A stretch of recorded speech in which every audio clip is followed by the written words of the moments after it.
Oke, sedikit review dari pergerakan market di hari Selasa. Sebetulnya saya cukup puas karena skenario yang kita harapkan kemarin memang berjalan sangat mulus. Saya mengharapkan adanya penurunan yang relatif terbatas, lalu kemudian naik atau reverse. Dan itu betul-betul terjadi. Walaupun kita sempat disuguhkan dengan kenaikan sesi Asia. Di awal sesi Asia kita lihat dia naik sampai 18-19, kemudian dia fail, dan akhirnya secara perlahan dia sedikit mundur, dan akhirnya di malam hari, kurang lebih sampai jam 8 malam, dia mengalami penurunan sampai zona 1801. Dan apa yang terjadi setelahnya, kita mendapati data ekonomi AS, yaitu kurang lebih Consumer Confidence dan juga Chicago PMI yang dirilis memburuk atau lebih rendah dari apa yang diharapkan. Lalu kemudian dia mengalami rebound. Dan ini adalah teritori yang mirip dengan apa yang kami harapkan. Dan satu hal yang lebih positifnya lagi adalah terkait dengan candlestick. Kami mengharapkan kondisi doji candle atau mungkin dalam bentuk hammer, dan itu betul-betul terwujud. Sehingga untuk hari ini saya lebih mempertimbangkan aspek kemungkinan bullish masih bisa akan terjadi. Apalagi kalau kita kategorikan Jackson Hole Symposium sepertinya belum selesai untuk direspon oleh market terkait dengan 2 hari terakhir di akhir bulan kemarin. Itu terganggu dengan tingkat permintaan terhadap dolar, dan juga termasuk salah satunya adalah aksi profit taking di hari Senin atau di awal hari Senin. Nah, ini menandakan kemungkinan potensi koreksinya sudah selesai, lalu kemudian hari ini seharusnya dia mengalami kenaikan. Walaupun dengan catatan pula ada satu kendala, yaitu ADP employment yang diperkirakan sangat baik atau lebih dari ekspektasi di angka 600.000. Kalau ingat bulan yang lalu sebetulnya angkanya berada 300.000, dan ini kontra dengan NFP yang sangat fantastis. Nah, sekarang pertanyaannya adalah apakah dengan data yang sangat baik ini berarti NFP akan membaik atau jauh lebih baik? Nah, ternyata kalau Anda perhatikan lagi 2 atau 3 bulan terakhir, data ini memang tidak terlalu sinkron. Walaupun di bagian-bagian terdahulu kami selalu mengandalkan terkait dengan ADP employment, lalu kemudian kita bisa memperkirakan apa yang akan terjadi di NFP. Tapi untuk saat ini sepertinya kita tidak akan mengkorelasikannya terlebih dulu.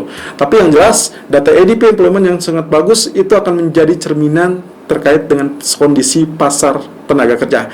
Lalu kemudian ada ISM Manufacturing PMI yang juga tidak kalah menarik, karena memang ini salah satu hal yang ditunggu-tunggu. Apakah kondisi ekonomi secara umum mengalami kontraksi atau memang jauh lebih baik? Nah, jadi kalau misalkan kita lihat dari sini, skenario-nya kita akan sesuaikan dengan data ekonomi. Lagi-lagi data ekonomi. Berarti otomatis kalau kita andalkan koreksinya, kemungkinan akan sampai area berapa? Ya, kalau ekspektasi kami berarti area kemarin kurang lebih 1806, 1809 itu adalah area yang tetap masih menjadi area idaman ataupun area favorit. Tapi juga perhatikan zona-zona yang kami tandai di Fibonacci retracement. Ya, 38.2%, 50%, dan terakhir adalah 61.8% yang sampai saat ini masih cukup efektif. Nah, terkait dengan kondisi candlestick, kalau misalkan sekarang kita sudah mendapatkan apa yang kita inginkan terkait dengan penutupan hammer, maka ada susunan candlestick di periode-periode lampau, ada pola-pola candle yang cukup menarik, dan menurut saya ini adalah cerminan. Artinya kemungkinan potensinya refleksinya dia akan mirip dengan apa yang terjadi di masa lampau. Kondisi tersebut kemungkinan akan dimunculkan dengan bullish candle kembali. Walaupun lagi-lagi data ekonomi akan sangat mengganggu dan bisa saja menggagalkan skenario ini. Mau tahu? Kita lihat technical view yang sudah kami persiapkan, termasuk juga kondisi outlook DXY dan treasury yield yang ternyata mengalami kenaikan seiring dengan reboundnya emas. Nah, ini akan menjadi pertanyaan juga. Apakah emas tetap berjalan naik walaupun misalkan katakanlah dolar dan juga treasury yield mengalami kenaikan? Mungkin salah satu di antaranya akan mengalami penurunan. Apakah itu emas? Kita lihat technical view 1 September 2021. Irfan untuk Agrodana. Technical outlook 1 September 2021 jam 11:38 waktu Indonesia bagian barat. Langsung DXY dengan treasury yield yang ternyata mengalami rebound. Oke, kalau kita lihat di sini DXY untuk daily chartnya sendiri kemarin ternyata berhasil ditutup dengan kondisi candle berupa hammer. Ya, ini saya sebut hammer karena dia ditemukan pasca penurunan. Nah, sekarang terkait dengan apakah ini terjadi bullish reversal apa tidak, ini semua tergantung atau bergantung kepada hasil penutupan malam ini. Jadi kalau misalkan ternyata candlestick berhasil ditutup bullish dan katakanlah ditutup dengan lebih atas atau lebih tinggi dari area close kemarin, atau bahkan jauh lebih tinggi dari area high kemarin, maka resmi dia harusnya terjadi reversal. Ya, walaupun kita belum tahu apakah reversalnya memang big trend atau memang hanya relatif sementara. Ingat, nanti malam kita akan disuguhkan dengan data ADP employment dan sangat berpengaruh terhadap non-farm payroll. Termasuk ini adalah salah satu jembatan dari data-data ekonomi yang sangat sensitif dengan kebijakan Fed selanjutnya. Walaupun Powell tidak juga menegaskan bahwa pertemuan bulan September itu akan resmi mengumumkan taper. Nah, kemudian kalau dilihat dari kondisi MACD-nya pun dia masih tetap dalam kondisi melemah, walaupun yang agak sedikit merisaukan adalah kondisi dari histogramnya. Dia sudah sedikit pudar, artinya dia sudah akan berkurang untuk proses pelemahannya, dan kita akan lihat apakah ini akan berbalik kembali seperti ini, ya, seperti bagian ini, atau dia akan tetap mengalami penurunan dan ini kembali turun seperti ini. Sementara kalau kita lihat dari sisi H4-nya, potensi pergerakannya pun kemarin setelah dia menyentuh areal support pertama di areal 92.40, ternyata dia langsung mantul, ya. Dan ingat apa yang sempat kemarin kita bahas terkait dengan tingkat permintaan dolar di akhir bulan. Dan itu ya persis yang terjadi di atas kurang lebih jam 11. Nah, kalau demikian, kita masih memiliki areal support atau areal trendline, ya, trendline biru ini. Kemudian juga kita akan menjadi acuan apakah dia akan kembali ke atas atau dia hanya sekedar let's say pullback, ya. Kalau misalkan dia hanya retest, berarti kita bisa mengandalkan kemungkinannya seperti ini. Jadi saya pindahkan saja panahnya. Jadi dia mungkin begini bergerak lalu kemudian akan mengalami penurunan lanjutan.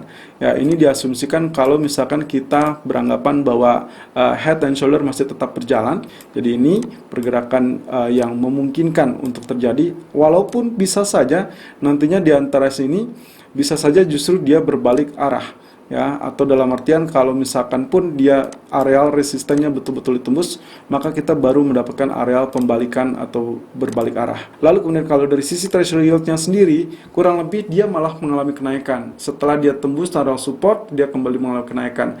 Nah, sekarang tinggal permasalahannya adalah apakah kenaikan ini akan bersifat sementara atau tidak.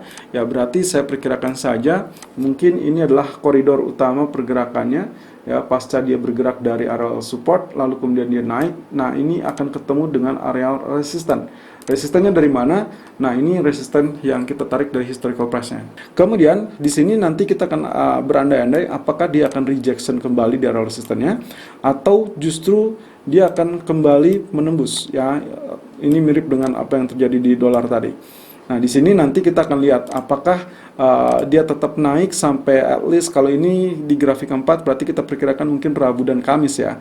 Rabu dan Kamis baru nantinya kalau misalkan data cenderung jelek berarti kemungkinan bisa saja nantinya terjadi rejection. Technical view gold 1 September 2021 jam 11.45 waktu Indonesia bagian barat, high 18 atau 1815.80, low 1810.20 dan running price berada di 1814.60. Sedikit lagi menyentuh zona buy kita. Tadi pagi hanya tersentuh 1810.20. Tapi ingat ya, walaupun misalkan rekomendasi kami adalah 1807, 1809.50, sebetulnya Anda bisa saja mengambil areal di dekatnya. Jadi tidak melulu harus tepat berada di areal tersebut.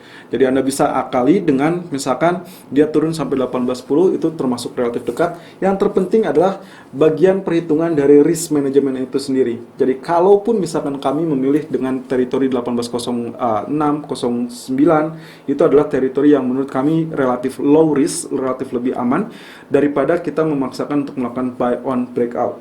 Nah, walaupun strategi buy on breakout juga masih bisa diperkenankan asalkan triggernya atau pemicunya betul-betul sahih. Sekarang kalau misalkan dengan kondisi 1810, Anda tentunya ingat kemarin saya sempat menyebutkan terkait dengan potensi buy on dip. Areal untuk alternatif buy on dip-nya ternyata betul-betul disentuh. Skenario kemarin berjalan perfectly well, ya, berjalan dengan sangat sempurna karena kemarin walaupun dia sempat diombang-ambing dengan kenaikan 18-19, terbukti tidak berhasil tembus, lalu kemudian dia turun dan bahkan penurunan sampai zona 1801.50. Lalu kemudian ada catatan di situ di grafik H4, saya memberikan remarks bahwa Anda bisa melakukan buy on dip di kisaran 1804, 1795 ataupun 1784. Nah, ternyata areal 1804 lah yang menjadi areal atau teritori yang cukup baik.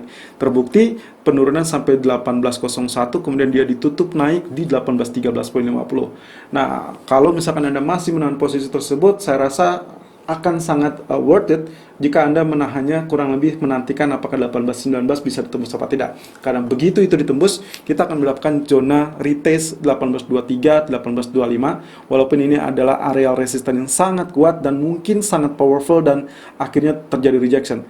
But who knows, kali ini justru dia ditembus. Lalu kemudian jangan lupakan 18.30, 18.33 juga menjadi area resisten kuat. Jadi intinya adalah dari 2 hari terakhir saya memberikan remarks di situ 18.25 dan 18.30, 18.33 itu adalah area wajib tembus.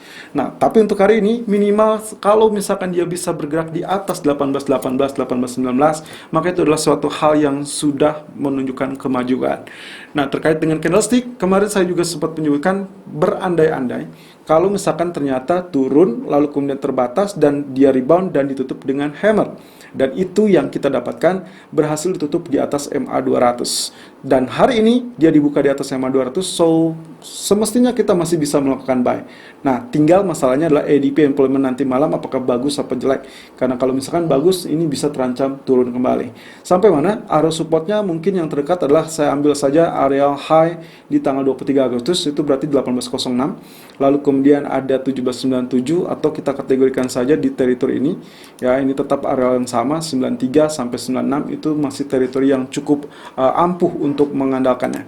Nah, di sisi lain kalau misalkan kita lihat urutannya teman-teman, misalkan dilihat dari area kenaikan ya, swing high kemudian swing low ya, di sini ada 1 2 3 4 ya, 4 candle kelimanya dia boosting ke atas atau long white candle atau bullish. Kalau misalkan 2 candle ini saya abaikan, berarti kita asumsikan ini adalah spinning top, kemudian ini adalah bearish candle, lalu kemudian dia ada penanda lagi dan akhirnya dia naik ya. Kemudian yang ini pun sama ya, susunannya sama. Setelah itu dia terjadi spinning tops ya, kemudian bearish candle, kemudian dia ada hammer, penanda untuk reversal dan akhirnya boosting untuk long white candle. Nah, yang kali ini memang perjalanannya relatif singkat. Dia terjadi bearish candle ya, ini berarti perpaduan atau persatuan antara spinning top dengan bearish candle yang ini ya, sama. Nah, ini berarti sudah dirangkum di sini, kemudian dilawan dengan penanda hammer. Nah, ini mirip dengan ini, artinya hari ini seharusnya dia terjadi bullish candle. Nah, sampai mana? Ya, ekspektasinya adalah long candle ini akan terjadi kembali, sehingga kemungkinan saya memperkirakan 18.30 mungkin saja muncul malam ini. Kemudian tinggal pertanyaannya adalah finalisasinya, apakah dia rejection atau justru mengalami penembusan. Semua akan ditentukan dari sentimen market terkait dengan ADP employment ataupun ISM manufacturing PMI. Terakhir, di grafik keempatnya sendiri, ini adalah garis trendline yang kemarin saya gunakan untuk mengacu kepada potensi buy on dip-nya. Ternyata pun kemarin saya sempat mengutarakan terkait dengan aturan long white candle. Apa yang terjadi? Ternyata betul dia tertahan di 50% real body ya, saya perbesar di sini. Inilah 50% real bodinya dari tanggal 27. Ini adalah saat Jackson Hole Symposium. Anda bisa lihat di sini swing low-nya walaupun dia sempat 2 kali. Ya, ini tail-nya sampai 18.01, tail kedua ini cuma sampai 18.04 dan lihat area support 1 dari real body candle 50% di 18.0485 atau 90 itu betul-betul terbukti efektif, dan bahkan dia tetap atau dekat dengan area support trendline. Ya, ini yang saya maksud. Kalaupun misalkan trend lainnya berada 17.99, 17.95, maka Anda sebetulnya bisa saja mengambil teritori buy, kurang lebih mendekat di area tersebut, bukan langsung menggenapi di teritorinya. Jadi ini salah satu trik untuk mengandalkan trend line. Dengan demikian hari ini 18.12, 18.14 saya rasa cukup menjadi area yang ampuh, dan saya rasa juga tadi pagi saya mengharapkan ada penurunan terlebih dulu sampai 07, dan ini adalah teritori trendline ya, walaupun sebetulnya bisa saja Anda melakukan buy tadi yang sebutkan di 18.10. Jadi teritori kami adalah buy di 18.07, 18.09.50, tapi kalaupun misalkan mendekati, Anda boleh mengambil selama aturannya adalah dari trendline ya, patokan dari trendline itu yang paling baik. Dengan TP pertama adalah 18.13.30 dan TP keduanya 18.20.50. Nah, kemudian stop lossnya biarkan saja 18.01, karena asumsinya kalau misalkan ternyata dia terjadi penurunan, maka dia harus disimpan SL sebagai manajemen risiko di bawah garis trend lain. Nah, terakhir grafik H1 hanya menunjukkan bahwa kemarin area arsir juga menjadikan area good demand. Jadi kita masih tetap mengandalkan 38.2%, 50% ataupun 61.8%. Selalu gunakan stop loss dan risk management sesuai dengan equity dan strategi trading Anda. Irfan untuk Agrodana.